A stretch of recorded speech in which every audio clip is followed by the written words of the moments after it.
right, welcome everybody to our what is now the first session of life hacking, because we did miss last week due to Tropical Storm Nicholas. So life hacking, just as a reminder, is a joint collaboration of Student Life Career Services and the Northwest Libraries. And today we have the wonderful Dr. Laura Williamson, the director of the Collaboratorium at the West Houston Institute, joining us to talk about collaboration for school success. And she is amazing and is all about introducing herself. So I am going to pass the mic. Welcome, Dr. Williamson. Thanks so much, Sean. Good, I don't know, I guess afternoon. Good afternoon, everybody. Thanks so much for joining in today. My name is Laura Williamson. I'm the program director of the Collaboratorium here at the West Houston Institute.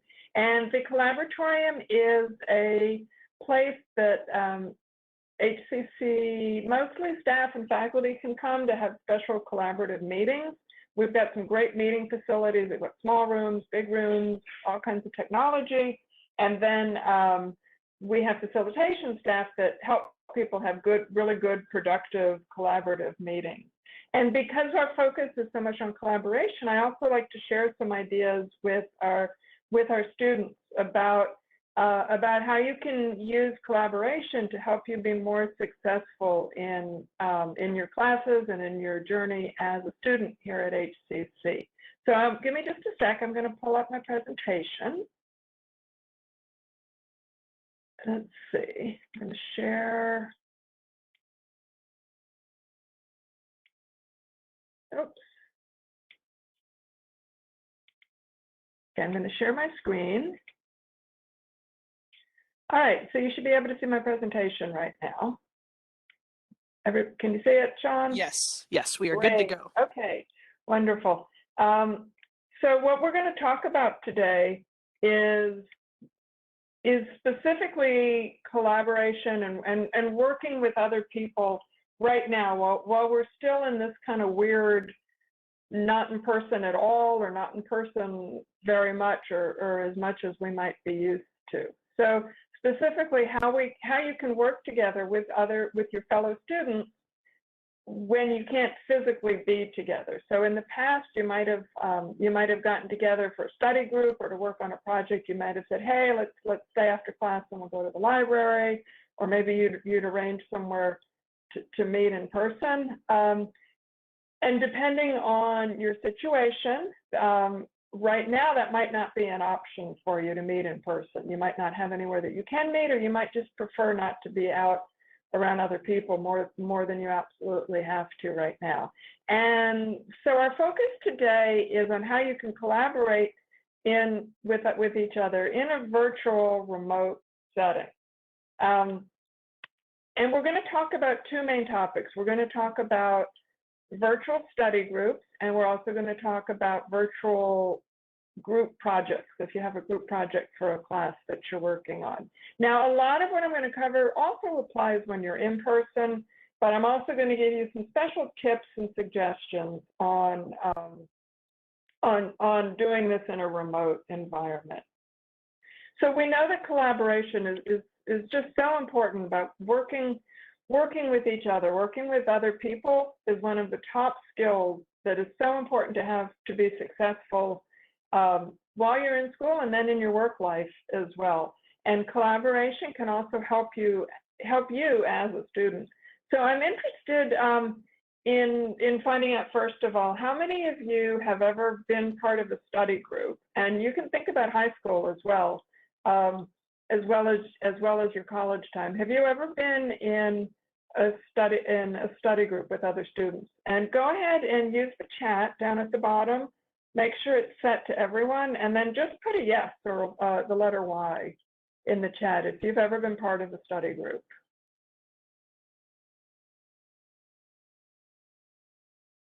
So good. Okay, so I'm hearing that a few of you have had study group experiences. So use the chat and just tell me what you got out of it. What were some of the good things about being in a study group? What did you like about it?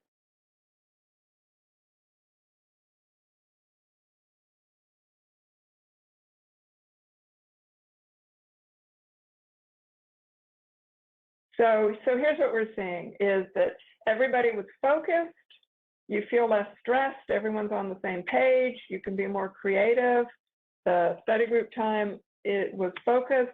Yeah, exactly. So having a study group, really for any subject, but especially something that's particularly challenging for you, there's so many great reasons to try to form a study group or to join a study group with other students.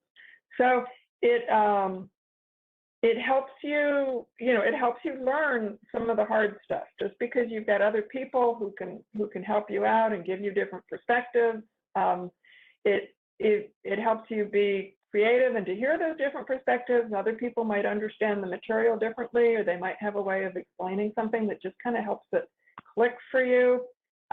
It's a way to have connections with other people, and especially these days when all or most of our life is remote, it can be really lonely and isolating and hard to stay motivated. And so just having groups of people that you see, even if it's virtually, that you get together with regularly, just really helps you build those connections and feel like you're not just isolated in the world all by yourself, which I know I sure feel sometimes.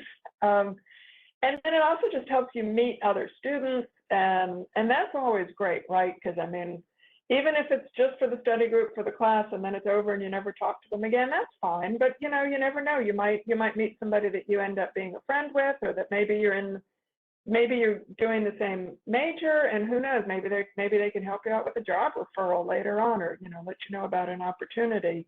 And then it also helps with your own accountability, right? So if you know that you're meeting with your group, Tuesday at 4 p.m., you better be sure to have that reading done by then, or have your homework done, or whatever, because you've got that accountability to your group members as well as just to yourself and to your professor. So lots and lots of great reasons to have study groups, and again, you get some ideas on study skills from each other, and it just helps with your stress in so many ways. So how do you find people to have a study group with? And what should you think about when you're thinking about who to have in your study group? So you might already have some friends or people that you know from other classes that you've been in, or most often, I would imagine most often everybody in that class that you're in is new to you. So you can be with people you know, or it's great if you can make a group with new people and get to know new students as well. If your professor doesn't already offer an organized way to have study groups, you could ask. You could say, hey, I want to have a study group. Can you ask if anybody else is interested? If you have a discussion board in your Canvas course, you could post something in there and say, hey, anybody want to do a study group? Or you can connect on social media as well. And you can also try to connect with people who are maybe not in the same section that you're in, but especially if they have the same professor, or even just if they're in the same class. So it's a little harder now, right? Because we're remote, because you can't just like talk to somebody sitting next to you in the room, and say, hey, do you guys want to study together? But so you may need to ask for your professor's help to just kind of get that structured and get that going. But they're going to support you in that, because they want all of their students to be successful. So whether that means just putting a question up one day, early in the semester, or right before a final, or whenever you're feeling like this is something that would help you out. It's generally best to keep your group pretty small. It just gets harder to coordinate with more people, and it gets harder to participate with more people. So up to 5 people, but even if it's just a buddy, even if it's just one other person that you get together with, that can be really helpful as well. And especially if your professor has a more organized way of creating groups, probably one of the most important things is to find other people who are available when you're available and have the same kind of goal for what they want to get out of being in a study group.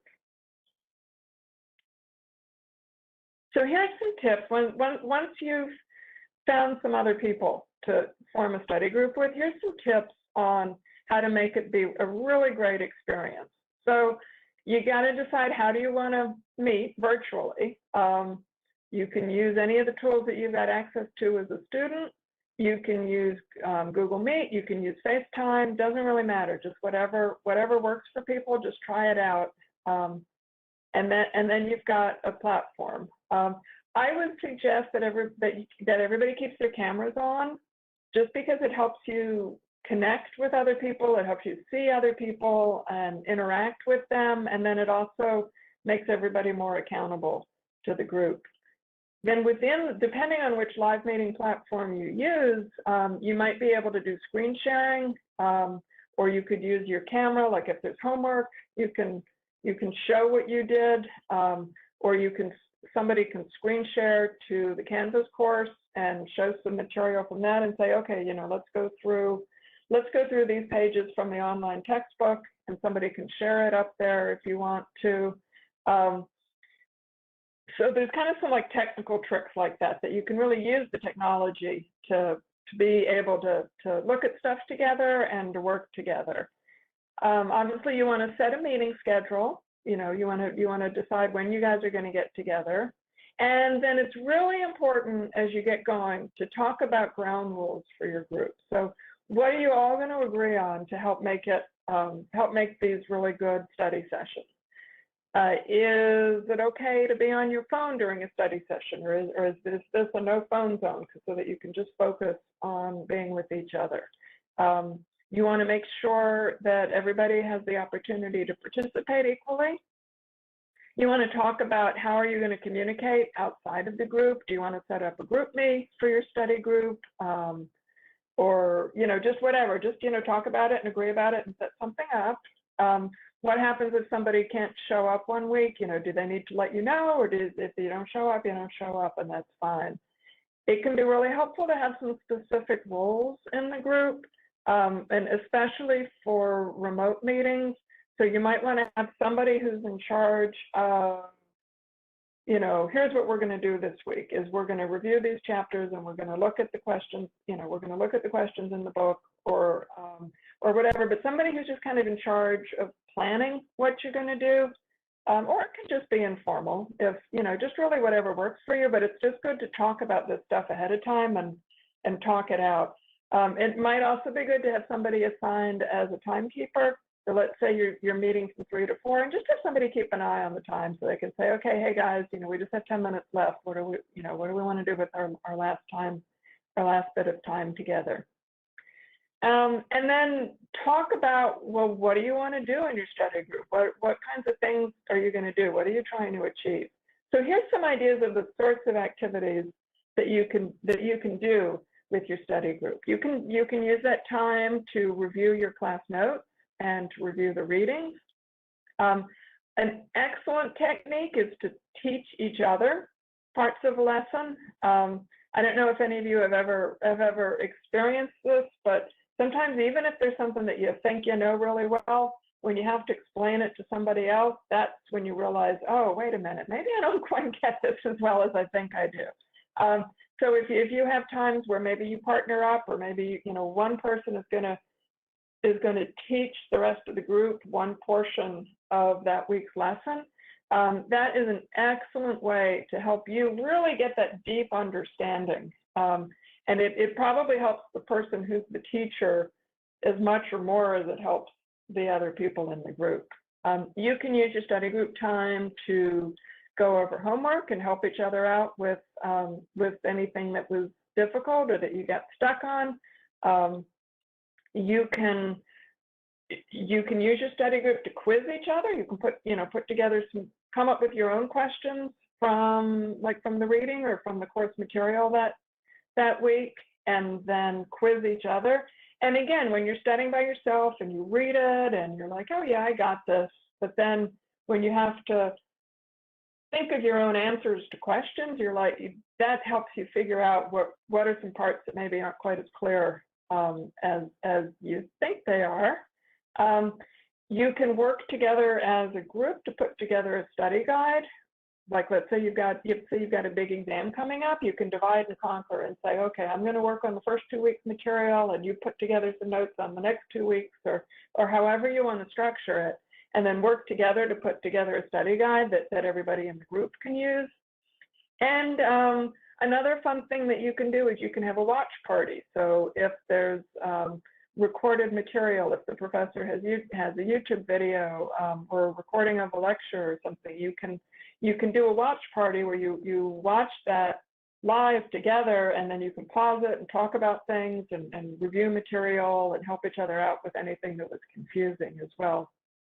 So those are just some ideas. I'm interested if you guys have other stuff that you've done in either in-person or online study groups. And Sean, also, I know that the libraries offer lots and lots of learning support to students. If there's other things that anybody would suggest, go ahead and put it in the chat.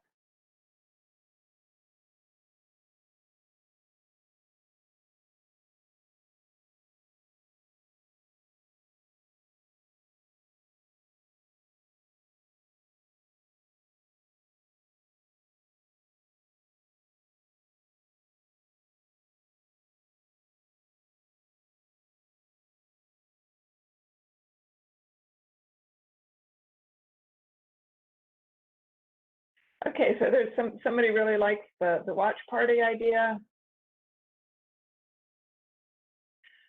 I'm going to go on, but I'd love to hear your thoughts, and again, we can learn from each other. So use the chat if you have anything else that you want to share.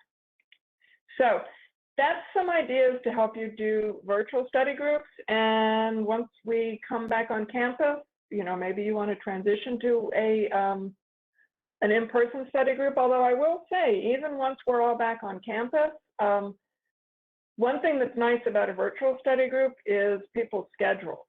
So, everybody's got different class schedules, and they're in different places, different times, and a virtual group lets you connect whenever you can without needing to worry about wherever you are. All right, so let's talk about another way that you can collaborate with your fellow students during your schoolwork, which is everybody's favorite, group projects. So use the chat and just share with me a little bit, what have been some either things that you've liked about group projects that you've done, or things that you have not liked about group projects.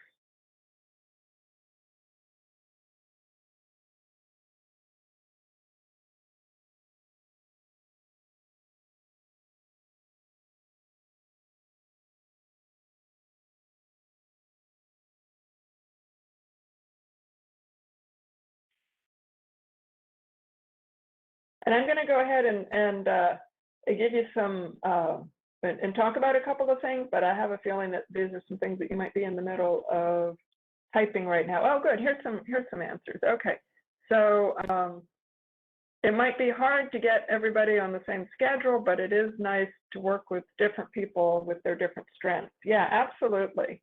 So that's one of the fun things about a group project is different people have different skills, and if you can use that, and then that can be really helpful. But one of the downsides is getting other people in your group to participate and be accountable, definitely. And then meeting other people and building relationships. Yeah, exactly. So even in regular times without COVID, you drive to campus and you go in your classroom and you sit down and listen to the professor and take notes, and then you leave, right? And working on a group project gives you a time to really get to meet and know some of your fellow students.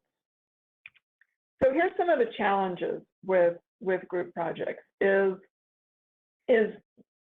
coming up with really high quality work that the whole group can be proud of. Coordinating people's time. When are we going to meet, and who's going to do what? Collaborating. How are we going to work together? How are we going to keep it fair so that everybody's taking a different piece of this and doing what they need to? And then just how are we going to connect with each other?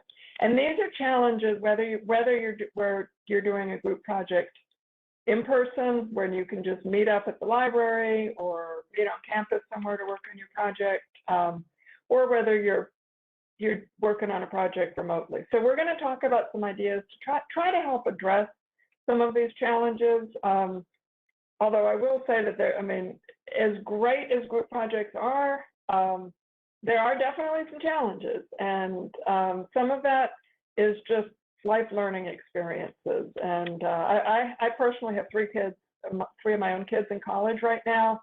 And, I hear from them, oh, we do this group project and I'm the one who does everything. And, half the people don't even do their part, da, da, da, da, da. And unfortunately, that's always going to be the case. And once you get to, when you're working, you may have coworkers that are like that as well. So some of it is just, you just suck it up and move on. But hopefully we can have some strategies to kind of deal with some of this stuff. So here's some tips to making your group project experience as good as possible and getting some great work done and having some good relationships. So the first I would say is to take some time to get to know the other people in your group. Now, I know some professors like to just assign students to groups, or you may have the opportunity to choose who you want to to be in your group to work on your project. And either way, it is what it is. But it's really important to take some time to get to know each other at the beginning and just get to know each other personally. And again, especially if you're in a remote class and you're thinking, how am I going to do this project with these people I've never even seen or heard of before?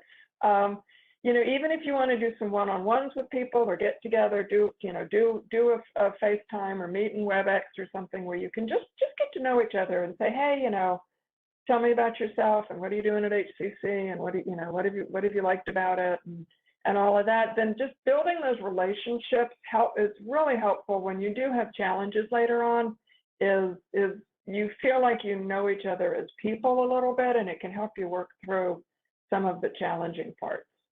And one of the ways that you might want to get to know each other is what Sean mentioned, first of all, is like finding, everybody's got different strengths and different skills. And so you might have somebody in your group who's a really good writer. And maybe if it's a written report, they want to take the lead in doing the writing. Or maybe you've got somebody who's got really good graphic skills or is a photographer or, has really good creative skills. And they can help put together a really visually appealing presentation if that's what you need to do.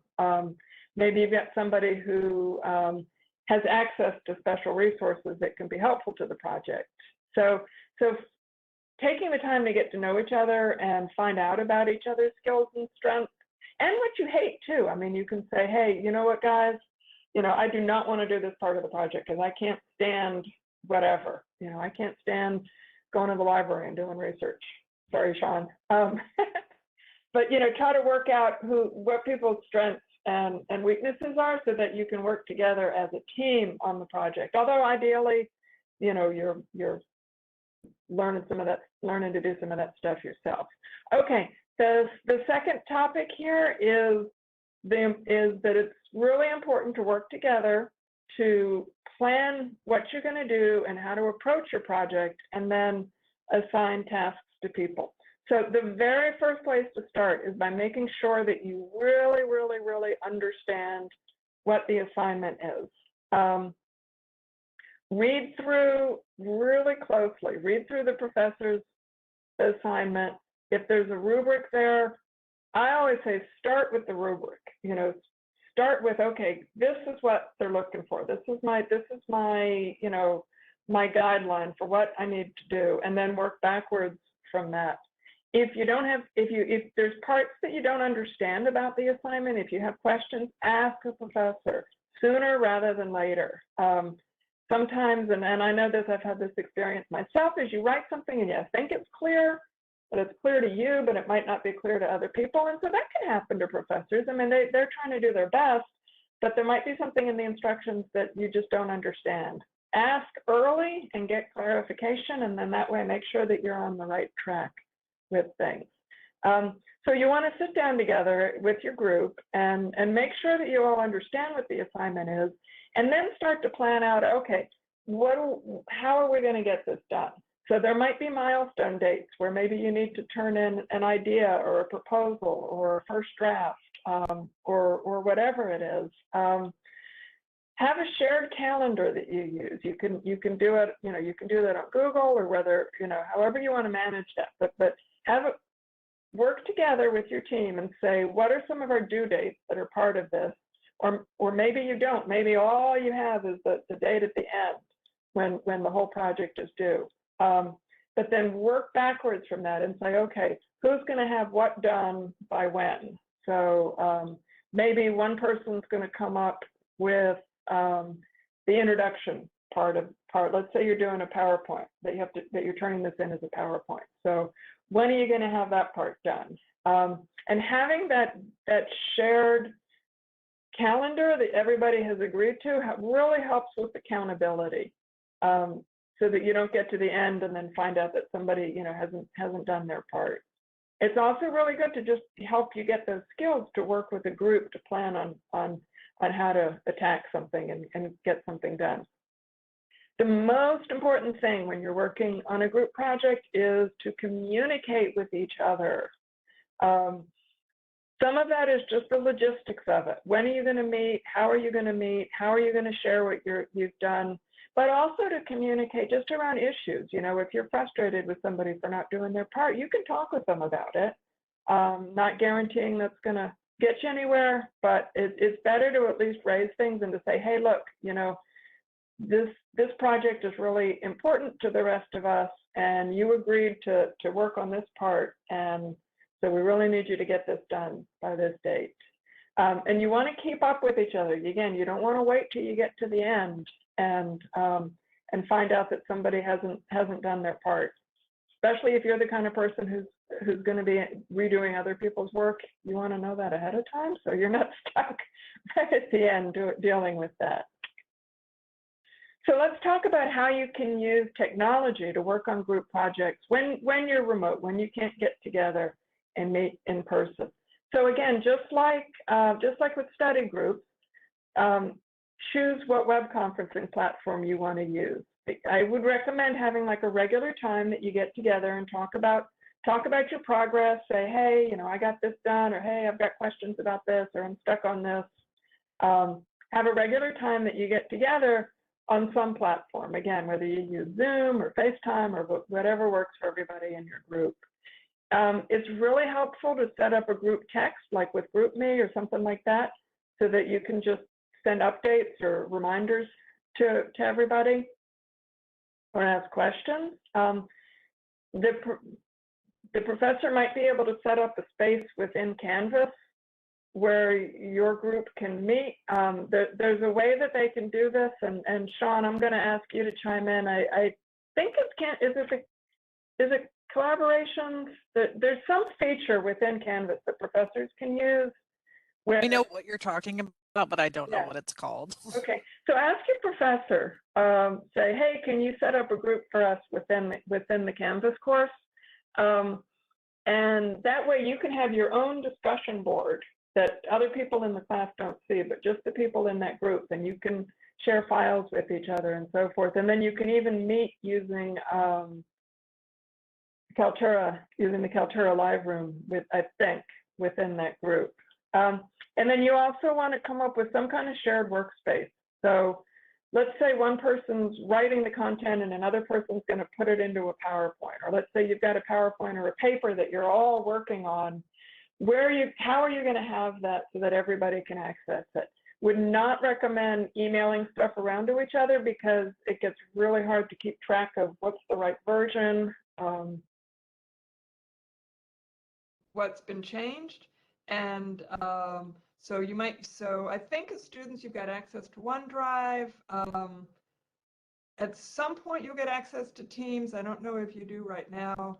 I know my kids do all their schoolwork in Google Drive, or you can use Dropbox.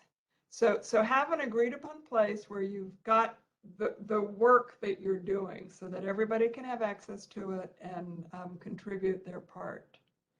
Any other suggestions from the group today about, and I do have a little bit more, but any other suggestions about group projects, about doing them remotely or just doing them at all?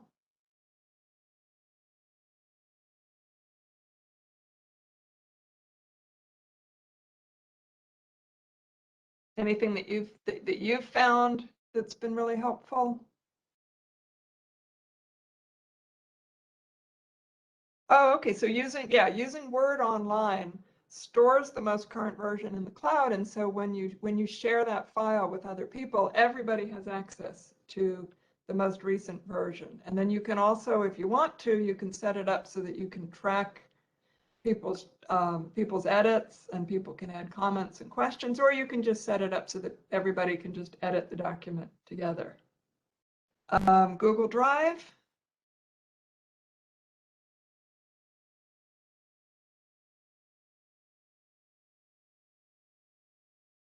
So here's what I think is the most important part of making a group project successful is at the beginning, once you've found your people and you've started working on your plan, I really recommend putting together a group contract and getting everybody in the group to sign off on it. Now it can be informal, but here's some topics, here's some things that you might want to include in your group contract.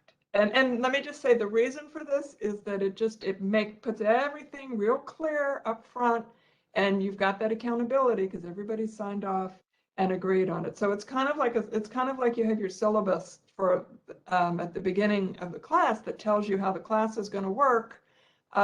Same kind of thing with the group contract for a project is you've kind of said, here's what we're going to do and how we're going to do it and who's going to do it and when they're going to do it and all of that stuff. And it just kind of gives you that structure. So you want to have just an easy access list of who's in the group, what their role is, how, whatever contact information you're comfortable sharing with each other. It's nice to have this skill inventory that I mentioned earlier about just finding out, where do people think they can best contribute. And again, maybe I didn't mention, but like maybe you're turning in a video, maybe you turn in your project as a video, and maybe somebody's got really good video editing skills and so forth. So take the time to find out from each other what your strengths are, so that you can, as you plan how you're going to work on the project, you can build on those strengths. You want to set some ground rules as a group. So what are the expectations for participation, right? Does everybody need to attend every group meeting or not? What happens if somebody misses a deadline for their part of the project? If you're going to talk to the professor about some questions, do you want to include everybody else in your group? And so forth. How do you want to handle what happens if you have a big disagreement? Can you kick somebody out of the group? Take some time to think about these things and talk about these things up front. And then just having that clarity can help then as you go through your time working. Have a communication plan. So are you going to meet regularly? Are you going to talk about stuff over email or over some other way that you're going to communicate and connect with each other? What are those tools you're going to use? How are you going to share your work? You want to put together a project timeline. So again, what are the milestones? What do you know from the syllabus and from the assignment? And then what additional deadlines and milestones do you want to set within your group to help you meet your professor's deadlines? Think about what are some challenges that might happen. Maybe somebody says, hey, I've got a crazy work schedule and it changes every week, and so maybe they don't want to do stuff at the end. Maybe you don't want to rely on them to put the finishing touches on the project. Maybe they need to contribute a little more early on since they don't know when they're going to be available later on. Just that kind of stuff. What are some things that might get in the way of your guys turning in a great project? Think about a conflict management plan. So excuse me, what are some sorts of conflicts that you think might come up? And what are you going to do if they do? And again, just thinking about this stuff ahead of time and agreeing on it, and putting it in writing can really smooth the way for you. And then have everybody sign off, whether, you don't have to do anything fancy. You can just, have everybody send an email, that says, I agree to our rules. But that gives you that accountability there later on, if you should need it. So this looks really complicated and formal, and it doesn't need to be. I mean, you don't need to include all this stuff, but, just think about the project and think about the other people and choose what you think would be helpful to have in a contract ahead of time to just, again, to help you and to help each other do your best and have clear understandings about how you're going to get the work done in the project. And there's a link down here at the bottom, which is where I took this from, that has some really good examples if you want to jot that down. I don't know if I can copy that and put that in the chat. I don't think I can because this is just sharing. Oh, thank you. Okay, wonderful. Thank you, Shane. So that is the end of my presentation. So we've talked about why collaborating is helpful. We've talked about how you can work together in a study group, especially an online study group, some of the things you can do, some of the things to think about. And then we've talked about group projects and how you can structure them so that you get great work from everybody and it's a great experience and you get a great grade. And also how you can use some virtual tools if you need to do that, if you need to work on your project remotely. And again, just like with study groups, even if you can get together in person, maybe it's just easier to get your group together remotely. So that's an option as well. So I would like to know what questions anybody has about either specifically about study groups and group projects. I can help a teeny little bit if you have any technical questions about some of these platforms, or I can try to suggest some resources. And then if you just have any other questions about collaboration in general. So put them in the chat.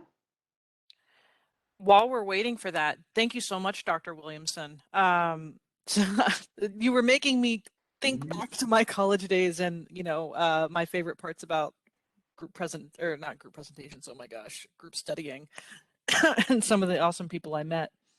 Looks like there's a comment in the chat from Shane. Yeah, Shane says, never thought about that before, about participating early if you've got schedule issues.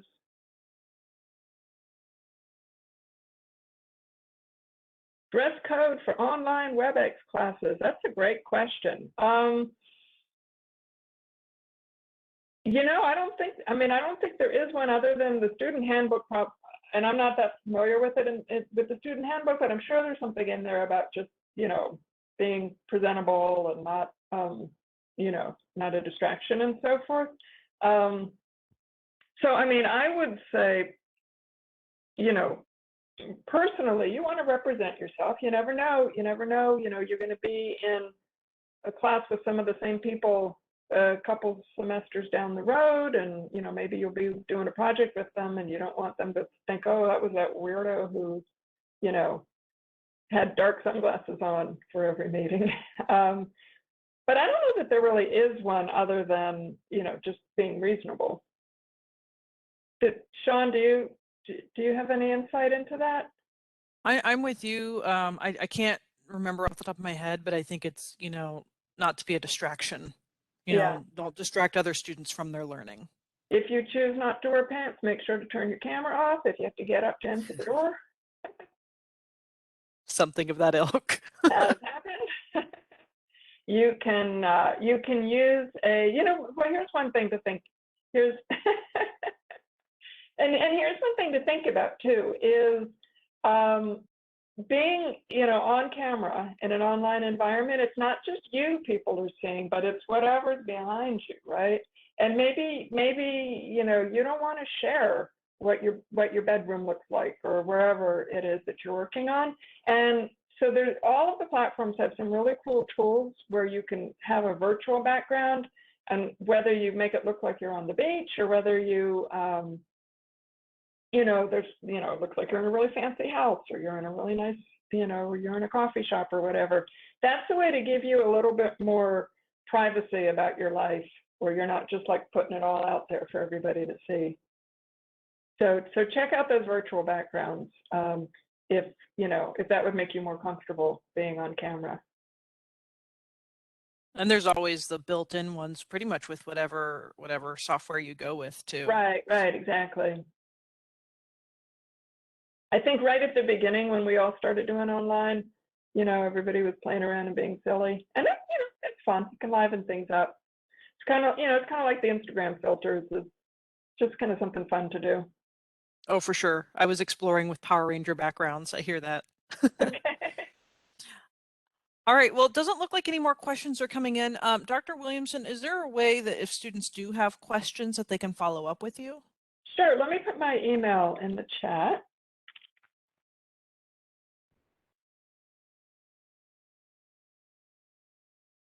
Oh, I was typing in the wrong place. Sorry. And then I would also encourage people, especially if you're out here on the west side of town, stop by the West Houston Institute if you haven't ever been here. We have, it's a brand new building. It's gorgeous. It's clean and open and bright and airy. And, if you're looking for somewhere to just come study by yourself, or if you want to get a group together, our Learning Commons, our library is open. We also have a fantastic makerspace, which as HCC students, you have free access to, even if you're not taking a class over here, or even if you're not, part of Northwest at all. We're a resource for the entire HCC system. We have every kind of tool you can imagine. We've got vinyl cutters, and you can make your own t-shirts. We've got 3D printers, so you can print all kind of cool stuff. We've got laser cutters, so you can do, cut out paper or make a wooden sign or whatever you want. And then we've got some pretty big equipment too. And you just need to go through a training course to be a member, and then we offer free training classes on all the different tools. And whether you just want to do something as a hobby or just to try it out, or do something for a class project, or you could even run a little business out of our makerspace if you wanted, and you're allowed to. So let me put the link. I was just grabbing it. I got it. Oh, okay, thanks. You want to put it in? Yeah, it's called the Idea Studio, and I'd really encourage you, especially if you're over on the west side of town. It's an amazing resource. Now, that said, we're not quite open yet. I think starting October 4th we'll be open if you have a class where you have a class project that uses the makerspace. But if you're just interested, check out the website and do an email, and you can do some of the training online now. And then once we do open up for general use, you'll be ready to go. We have sewing machines. I mean, we have anything you want to make, we have it. Okay, well, that's it from me. Well, thank you so much, Dr. Williamson. Like I said, you're making me think back to all those the studying that I've done, and it's good memories. Met a lot of really cool people. So I hope everybody takes advantage of that method of studying for sure. So again, Dr. Williamson dropped her email address in the chat, but for those watching the recording, it was laura.williamson@hccs.edu. And I have a couple of wrap-up things. So life hacking, next week we continue with Let's Keep It Real and Positive, exploring the power of your mind and overcoming toxic positivity. And this session today it is being recorded, and it will be available for playback via the Student Life YouTube channel. So that will be available if you want to go back and record anything Dr. Williamson covered. because there's a lot of good tips in there, and I know it all flew by so fast. Also, all attendees who stayed for the entire event, so we get a little reading afterwards over who attended and who of y'all were here. All the students who attended for the entire event will be placed in a raffle, and there are 3 $25 gift cards that will be awarded. So please be on the lookout for your email. If you're a winner, you will be notified via your student email. And if you are attending this event for Eagle Points will be awarded within 2 business days of this event. So with that, thank you all again so much for being here today. Thank you again, Dr. Williamson, for our very first Life Hacking 101 session of the fall semester. Have a wonderful day, folks. And we'll see you. And we're getting a cool front. Yay! Yes. Very excited. All right, folks, I am going to end the event now. Thank you so much.